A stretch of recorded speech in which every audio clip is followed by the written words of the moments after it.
99.9% patients जो हैं वो सेरिब्रो नहीं मिला कोई पेशेंट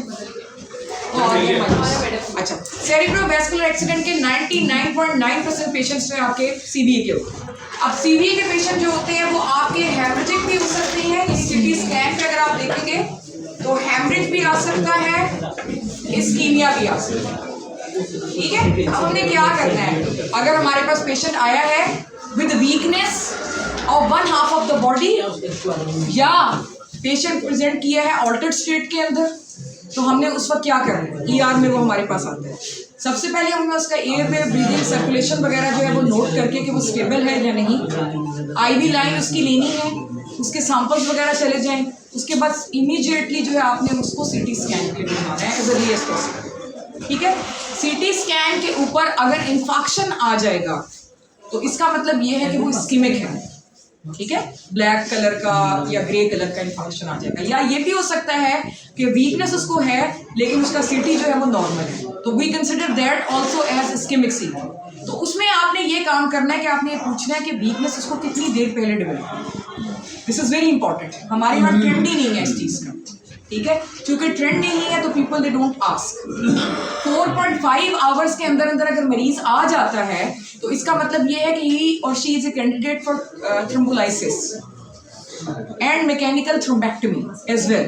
ठीक है, तो this is very very important. अगर सारे एचओज जो हैं ये पूछना शुरू कर दें कि कितने घंटे पहले वीकनेस हुई है, तो ये बहुत ज़बरदस्त काम हो जाएगा। इसमें हो सकता है कि आपके पेशेंट्स जो हैं उनकी जो वीकनेस है, उनकी जो मॉर्बिडिटी है या जो उनकी क्वालिटी ऑफ लाइफ है वो काफ़ी बेहतर हो जाए। इधर आ जाइए, बैग उठा लो, वो छोटी बेग वाली एचओ आ जाएगी पेशेंट को स्टार्ट है। अच्छा ठीक है, यहाँ तक समझ आ गई आपको।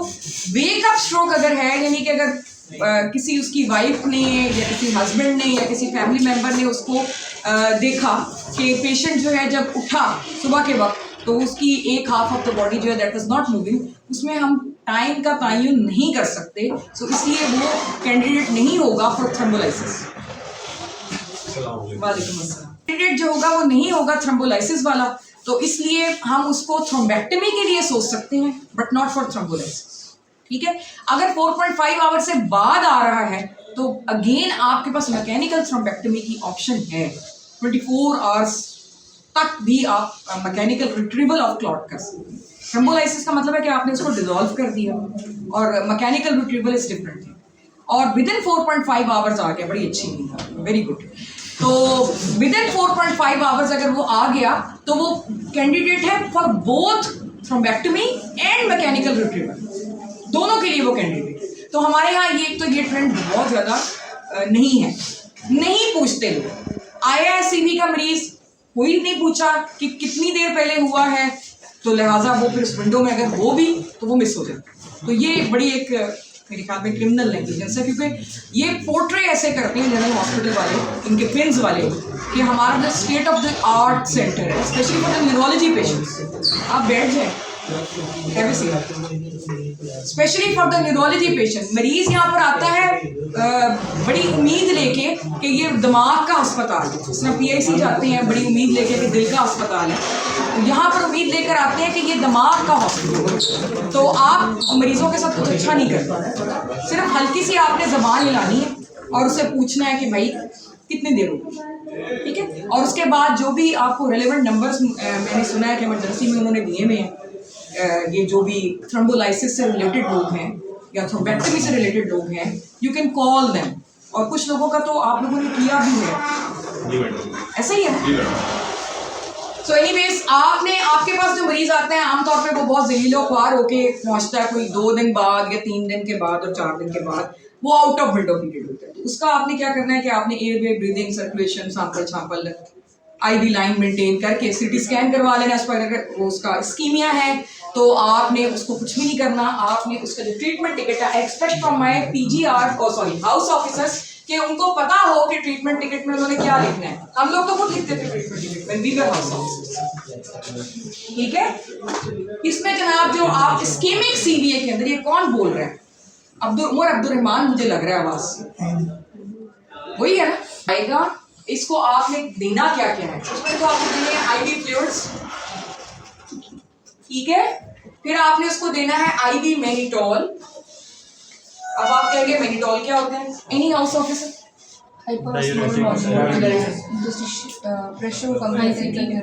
ऑस्मोटिक डायूरेटिक है, ठीक है।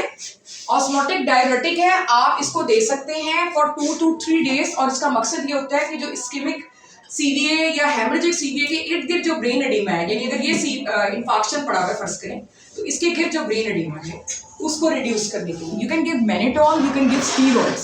सो mannitol is basically osmotic diuretic. लेकिन अगर किसी का यूरिया क्रिएटिनिन डिरेंज्ड हो, क्योंकि हमारे पास यहाँ पे बड़े कॉम्प्लेक्स पेशेंट्स आते हैं जनरल हॉस्पिटल में, they have several comorbidities, kidney भी फेल है, मे बी हार्ट प्रॉब्लम भी चल रहा है, मे बी डायबिटीज भी चल रही है, so you need to see this urea creatinine जो है उसके ठीक हो, तो you can give it for 3 days and along with that you can also give dexamine, that is a steroid, again anti inflammatory. Some people say कि डेक्सामीन को आप SOL यानी कि जो ट्यूमर है उससे रिलेटेड सेरेब्रल एडिमा के लिए रखें, लेकिन मेरा एक असूल है, मैं कहती हूँ कि अगर कोई चीज़ आपको हार्म नहीं दे रही है और इस चीज़ के चांसेस है कि वो आपको फायदा दे दे तो आप दे दें। मतलब डेक्सामीन एट द मैक्स क्या करेगी? स्टीरॉइड है ना, अल्सर कर देगी, स्ट्रेस अल्सर कर देगी, तो हमने ऐसे मरीज को राइजिक या कोई प्रोटेक्शन के लिए कोई चीज़ तो देनी ही देनी।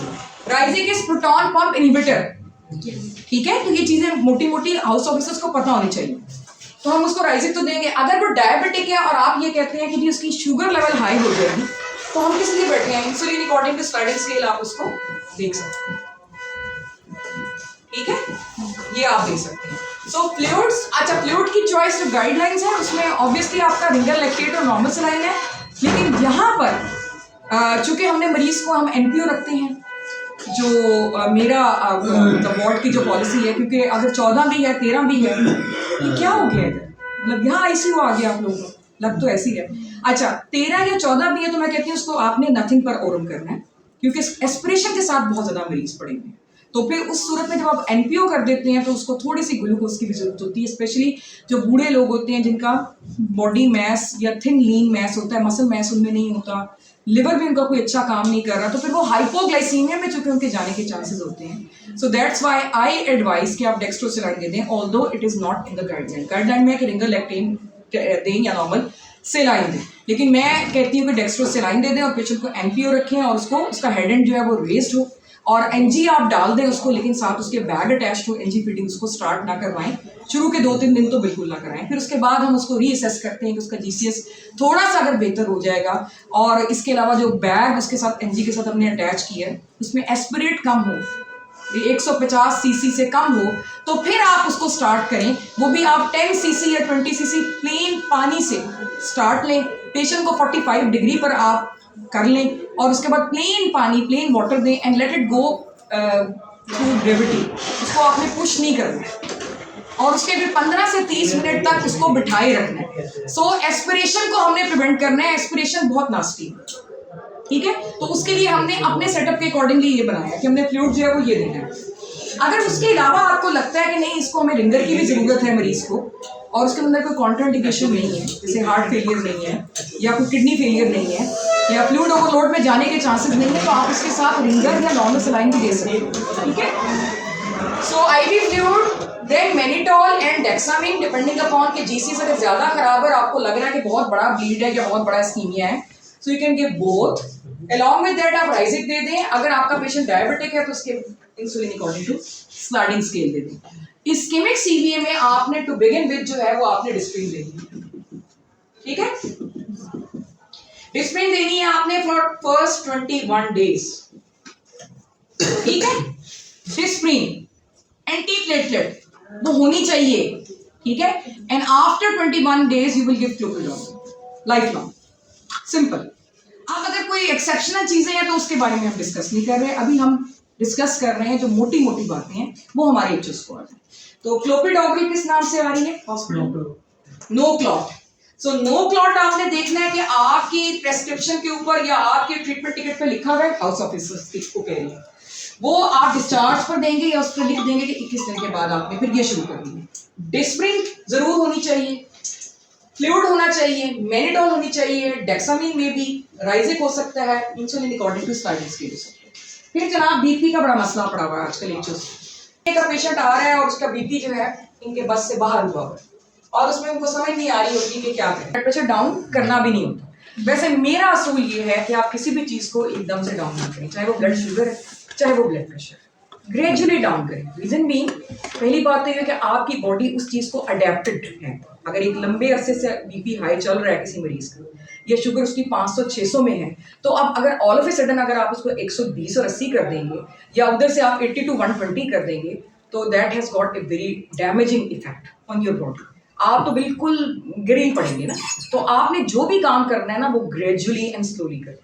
But in ischaemic severe, yes, this is recommended कि आपका ब्लड प्रेशर जो है 180/100 तक भी ठीक है, गुजारा हो रहा है उसको, ठीक है। अगर इससे ऊपर है तो फिर आपने स्लाइट रिडक्शन करनी है। ये इस्कीमिक सीवियर है, नॉट हेमरेजिक, ठीक है। अब आपने फॉर एग्जांपल इससे ऊपर है आपका ब्लड प्रेशर जो है आपका, कितने बच्चों के पेशेंट्स का ब्लड प्रेशर इस वक्त ऊपर है? हाथ खड़ा करें, नीचे उसका, बस एक ही का। अच्छा है। अगर फॉर एग्जांपल ये 200/120 है, तो इन दैट केस ये एक अर्जेंसी है, इमरजेंसी है।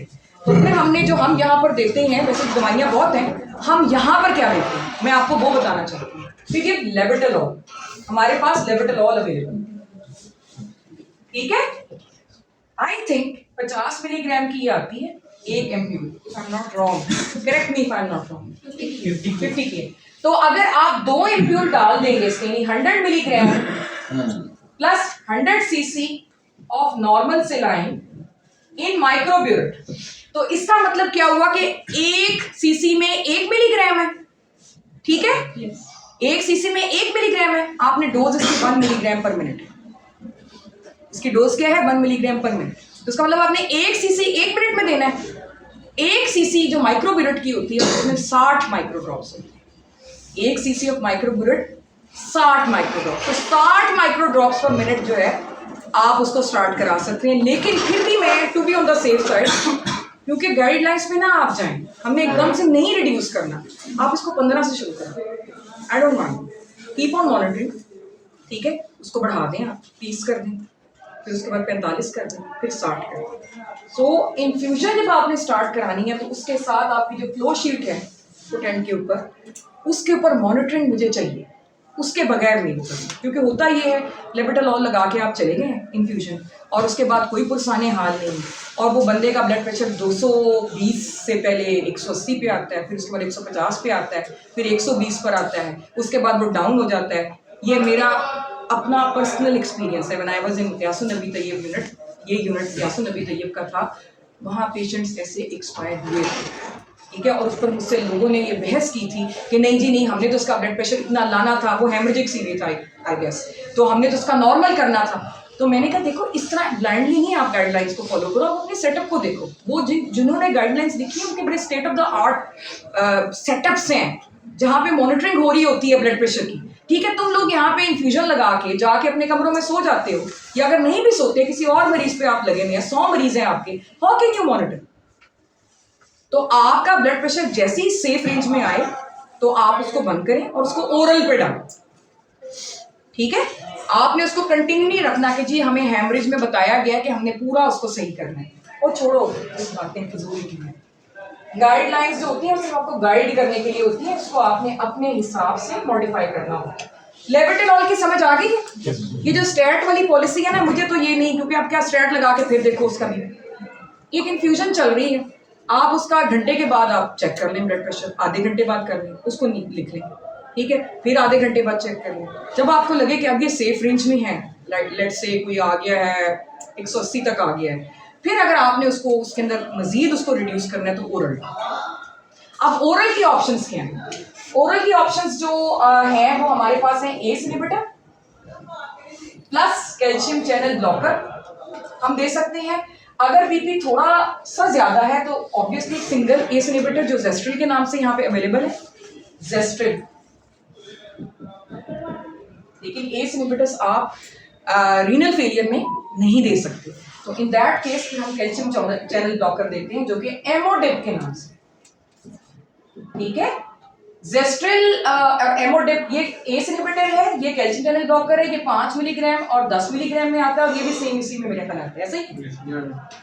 ये अगर थोड़ा ब्लड प्रेशर ऊपर है, अगर ज्यादा है ऑब्वियसली तो यू नीड कॉम्बिनेशन, कॉम्बिनेशन के अंदर जो है वो आपको इनका कॉम्बिनेशन किन किन दवाइयों में मिल सकता है, कोई एक आधी याद कर ले, क्योंकि ज़ाहिर है सारी तो मुझे भी नहीं आती, बड़ा मुश्किल काम है कंपनीज की दवाइयाँ याद करना, अजीब अजीब नाम है। जैसे कि जेस्टर और कैल्शियम चैनल डॉकर का जो कॉम्बिनेशन है वो आपके पास कोवैम के नाम से आ रहा है, ठीक है। ये कोई होती है मेरा ख्याल है 5/80, इसमें 5 मिलीग्राम वो होती है लॉडोपिल, 80 मिलीग्राम की वेलसार्टन होती है, ठीक है। इसी तरह ये 10/160 में आता है, 5/160 में भी आता है।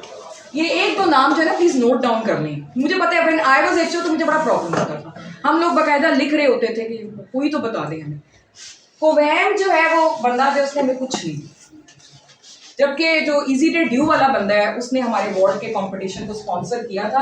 मेरे पास सैंपल भी पड़े हुए हैं इजीडे ड्यू, तो इसलिए इजीडे ड्यू जो है that is a good option,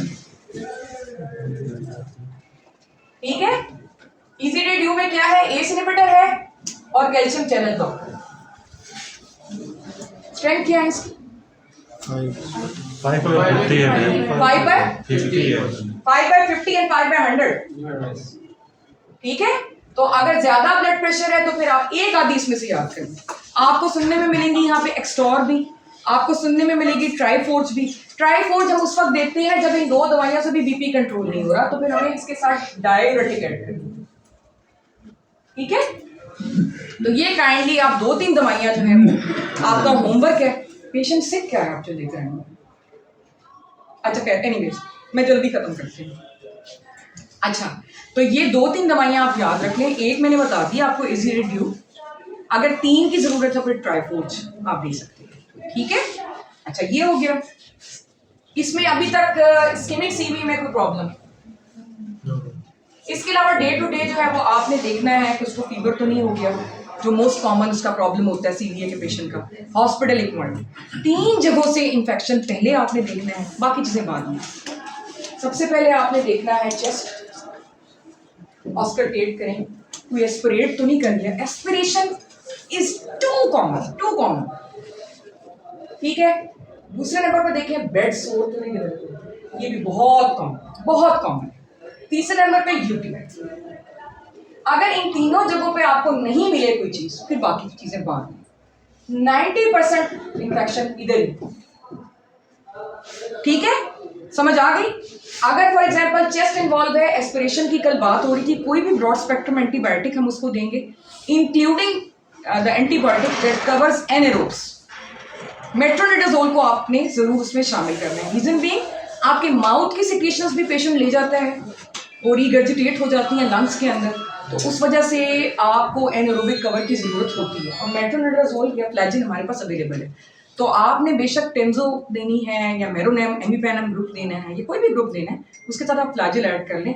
बाकी वही चीज़ें, चेस्ट फिजियोथेरेपी है, नेब्स हैं विद कॉकटेल। आई होप आप कॉकटेल वाली आपको नेब्स का पता होगा जो मैंने बताया आपको। जो बच्चों ने आज ज्वाइन किया या जो बच्चे नहीं सुन रहे हैं पीछे और कुछ लिख रहे हैं, उनके लिए Ventolin, ipratropium bromide, steroid, adrenaline, ये मेरा अपना टोटका है। ये आप 4 दवाइयाँ मिक्स करें, ठीक है, 1/2 cc या 1 cc, और उसको आप जो है एवरी 15 मिनट जो है वो दें, क्योंकि ये all of them they are bronchodilators and they have different mechanism of action, तो इससे काफ़ी बेहतरी आती है। फिर उसके बाद चेस्ट फिजियोथेरेपी मैंने आपको बताई, फिर मैंने आपको सक्शन का जिक्र बताया था, और obviously antibiotics and IV fluid. Bed सोर अगर बन गया है तो फिर आप समझें कि आप मसला पड़ गया, ठीक है। उसके लिए फिर आपको अगर ग्रेड 1 का है या ग्रेड 2 का है फिर तो गुजारा है, लेकिन उसमें भी आप कोशिश करें कि उसको एयर मैट्रेस लगवा दें और उसको दोबारा बता दें कि हर 2 घंटे के बाद आपने करवट चेंज करनी है, ये सही नहीं है, ठीक है। 3-4 के ऊपर यू नीड सर्जिकल ओपिनियन। उसमें ये है कि आपने वूंड की पिक्चर खींचनी है डेली की डेली, ठीक है। आप देखें अगर उसके अंदर कोई ब्लैकनिंग हुई हुई है तो इसका मतलब है इसको डिब्राइडमेंट की जरूरत है, और उस पर फिर ये है कि मेरे एचओस को मैं एक्सपेक्ट ये करती हूँ कि वो खुद मरीज को लेकर जाएंगे, ठीक है। सर्जरी वाले कभी नहीं है, आपने पेशेंट को पकड़ना है, आपने इमरजेंसी लेके जाना है, वहाँ माइनर ऑपरेशन थिएटर में वो करवा के उनके सर पे सवार हो के करवा के आपने डिब्राइडमेंट आना है। और ड्रेसिंग एक दफ़ा आपने खुद सीख लेनी है, कोई भी ऐसा प्रॉब्लम नहीं होता, वो हमें खुद ही करनी पड़ती है। नॉर्मल सलाइन से आपने जो है उसको ऐसे गश देना है उसको जख्म को, उसके बाद पायोडीन आप लगा लें, ठीक है, और बाकी ब्रॉड स्पेक्ट्रम एंटीबायोटिक्स उसकी चलेंगी। अगेन इसमें भी बेड सोर में मैं आपको कहूँगी एनारोबिक कवर ज़रूर देना है, क्योंकि आमतौर पे यहाँ पर होता है, तो बड़ी गंदी जगह होती है, बिल्कुल इसके पास सेक्रम वगैरह के ऊपर होता है। और सेकेंडली स्टेफ ऑरियस को कवर कर दें, चाहे वेंको से कर दें, चाहे ऑगमेंटिन से कर दें, चाहे नेस्किल आती है उससे कर दें, ठीक है। तो बेड सोर जो है अगर वो बनना शुरू हो गया तो फौरन उसको पेशेंट को कहें एयरमेट, आपकी सिस्टर के पास अवेलेबल है वो दे देगी, अगर नहीं अवेलेबल है 8,000 का बाजार से मिलता है, आप उसको कह दें ऑप्शन दे दें। अगर फिर भी वो नहीं खरीद सकता आप डॉक्टर मकसूद को बताएं, मैंने डॉक्टर मकसूद को कहा है कि कोई भी पेशेंट जो इस तरह नीडी होगा हम उसको खुद लेके देंगे। ठीक हो गया। यूटीआई, अच्छा मैंने यूटीआई के लिए और इन तमाम चीज़ों के लिए कहा है कि जो आपकी इमरजेंसी के अंदर जब आप पेशेंट को डील कर रहे होते हैं और उसकी रूटीन की इन्वेस्टिगेशंस जारी होती हैं तो खुदा रहा उसमें कल्चर्स भी डाल दें, ऑल्दो वो रूटीन इन्वेस्टिगेशन नहीं है, लेकिन मसला पड़ जाता है बहुत ज़्यादा। आप लोग एंटीबायोटिक शुरू करा देते हैं, मरीज यहाँ पर आता है, अब उस वक्त पता चलता है कि जिसको फीवर है या हाई ग्रेड फीवर है जो कि बाज़ औक़ात इमरजेंसी में जल्दी में मिस हो जाता है, तो उस वक्त फिर हम क्लूलेस होते हैं। उस वक्त अगर हम कल्चर भेजते हैं तो पहले ही कल्चर में कुछ नहीं आता हमारे जो एलजीएच में हो रहा है, और अगर आपने एंटीबायोटिक स्टार्ट करा दी है फिर तो समझे 0 चांसेस है। सो मैंने इनको कहा है कि बॉटल्स आप मंगवा लिया करें, बॉटल्स अवेलेबल होती हैं, और जिस तरह आप रूटीन का सैंपल ले रहे हैं आप समझें कि उसी तरह ही आपने कल्चर लेना है ब्लड का भी और यूरिन। क्लियर? इमरजेंसी में ही। इसी तरह एलपी के बारे में भी मैंने नंबर पंक्चर के बारे में कहा है कि प्लीज वहीं पे कट किया करें, अनलेस के कोई बहुत ही इमरजेंसी हो जाए। यहाँ पर आकर जब आप एलपी करते हो और एंटीबायोटिक की डोज लग चुकी होती है तो उसके रिजल्ट्स करप्ट हो जाते हैं। उसमें जो पायोजेनिक मेनिंजाइटिस होता है जिसमें न्यूट्रोफिल्स होते हैं वो लिम्फोस में कन्वर्ट हो जाते हैं, वो एक अजीब, फिर ना किया यहाँ आके करने का कोई फायदा नहीं। फिर सब्र करो, फिर जो एंटीबायोटिक मिल रही है उसको पायोजेनिक की फर्स्ट मिल रही है, वेट करो 3 दिन, अगर इंप्रूवमेंट आ जाती है तो अल्लाह तवक्कल, अगर नहीं आती है तो फिर हम देखेंगे कि टीबी के बारे में सोचें। यानी ये छोटी छोटी चीजें अगर आप कर लें ना तो उससे काफी हम हैसल से बच जाएंगे। कल्चर्स, अभी तक मैंने आपको 3 चीजें बताई हैं। सीवी अगर है तो उसका टाइम ड्यूरेशन पूछ दो, अल्लाह का वास्ता, नंबर 1। नंबर 2, एलपी वहीं कर लो, ठीक है। अगर नहीं कर सके फिर यहाँ आके जरूरत नहीं है, फिर बड़ी मेहरबानी आपकी ना करें। तीसरी ये है कि cultures, LP, cultures and time duration. Clear हो गया?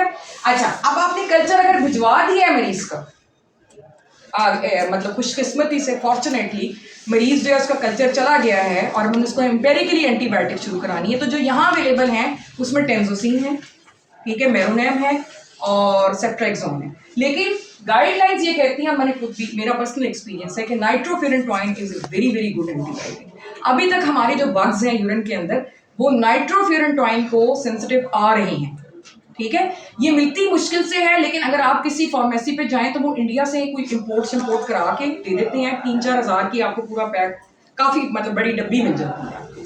सो this is very very good. 100 milligram BD में इसकी डोज है और गाइडलाइंस में ये कहती है, और हमने भी देखा कि पाकिस्तान के अंदर आपका जो हाईली रेजिस्टेंट गंदे वाला यूटीआई होता है ना, वो इस दवाई को आमतौर पे सेंसिटिव होता है। यानी इस तरह आ रहा है ना, R R R R R, यहाँ एसओ।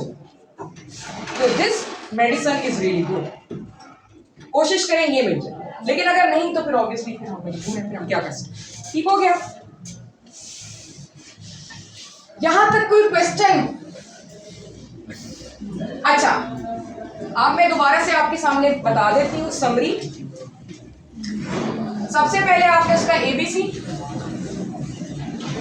देख लेना है, तो पहले से एक्सपेरिमेंट करके तो नहीं आया हुआ, ठीक है। जो भी एनजी वगैरह डालनी है आपने, जीसीएस उसका अगर 8 से कम है तो ईडीटी वगैरह जो डालनी है, फॉलिक एसिड जो डालना है वो डाल लें, सैंपल्स ले लें, ठीक है। सीटी स्कैन वगैरह के लिए भिजवा दें। उसके बाद आपने ivy fluids, choice of fluid मैंने आपको बता दी क्या, तीसरे नंबर पे वो एनपीओ होगा, ठीक है, और एनजी होगी अटैच विद बैग। एनजी भी हो सकती है और साथ उसके ईटीटी भी हो सकती है, plus minus depending upon conscious status. ETT is nothing, मैंने आपको बताया कोई ऐसी बड़ी बात नहीं। चौथे नंबर के ऊपर जो है आपने उसको मैनिटोल देना है, ये नोट कर लें आप। आई एक्सपेक्ट फ्रॉम एचओस के वो लिखें ट्रीटमेंट के। नेक्स्ट टाइम जो इमरजेंसी में पीजीआर्स हैं वो एचओस से लिखवाएं तो सही ना, फिर देखेंगे। अच्छा, डेक्सामीन भी आप दे सकते हैं, ऐड कर सकते हैं। राइजिक उसके साथ दे दें। अगर आपको लगता है इस्केमिक सीवीए है तो आप उसको डिस्प्रिन दे दें, ठीक है। और बाकी सिम्टोमेटिक मैनेजमेंट को ड्यूफ्लैक वगैरह या कोई इस तरह की चीज़ आपने देनी हो तो देनी। स्टैटिन जो है उसके बारे में वो कहते हैं जो लिपिड लोअरिंग ड्रग है कि आप 48 to 72 आवर्स के बाद शुरू करवाया करें, क्योंकि हेमरेजिक ट्रांसफॉर्मेशन जो है उसके चांसेस ज़्यादा हो जाते हैं। तो मेरा ख्याल है इसमें कोई हर्ज भी नहीं, 48 to 72 आवर्स के बाद करा दें। कौन सा उसने तीर मार लेना है फौरी तौर पे, अगर आपने देना है क्या कर लेना, कुछ भी नहीं। और ये जो सीवीए के जितने भी पेशेंट्स हैं ना, इनमें सबसे जो इम्पोर्टेंट चीज़ है वो है इनकी पोजिशनिंग और इनकी फिजियोथेरेपी। इस पर कोई कॉम्प्रोमाइज नहीं, ठीक है। 8 पॉइंट्स मैंने आपको बताए, ये क्लियर। हैमरेज भी बिल्कुल ऐसे है, उसमें सिर्फ डिस्प्रिन नहीं आती, ठीक है। और इसके अलावा देयर आर सर्टेन कंडीशंस जिसके अंदर आप डीकम्प्रेशन क्रेनियोटोमी भी करते हैं, लेकिन ये नहीं करते, हमारे न्यूरोसर्जरी वाले नहीं करते। ये मैं आपको पूछ के बताऊंगी उनसे, या मैं आई वुड रिक्वेस्ट देम कि आप किन लोगों पर इंटरवेंशन करते हैं। उनका एक जवाब आता है नो एक्टिव इंटरवेंशन रिक्वायर्ड। मैं तो मुझे 20 साल हो गए मेरा ख्याल है, मेरी समझ से तो बालातर है कि वो किन मरीजों को लेते हैं, वो कौन खुश नसीब लोग हैं जो कि ऑपरेशन थिएटर में होते हैं, मुझे वाकई नहीं पता। अगर कोई मेरे इल्म में इजाफा कर दे तो आई वुड बी ग्रेटफुल, ठीक है जी। सो हैमरेज में भी यही चीज़ें करनी है हमने, वही मैनिटॉल वही डेक्सामिन, सिर्फ डिस्प्रिन को ओमिट कर देना, ठीक है। बीपी ज़्यादा हो गया उसको लेवोटिलॉल से नीचे ले और ओरल। हेमरेजिक में वो कहते हैं कि आपने ब्लड प्रेशर जो है वो तकरीबन नियर नॉर्मल ले आना होता है, इस्केमिक में थोड़ा सा ऊपर रखना होता है। फिर आ जाता है subarachnoid haemorrhage, and this is the last thing, ठीक है, जो मैं आज आपको बताऊंगी। 3 चीजें मैंने डिस्कस कर ली, ठीक है, and they won't be discussed again, there are so many topics to cover ना, मैं इसी के पीछे नहीं मैं लगी रही।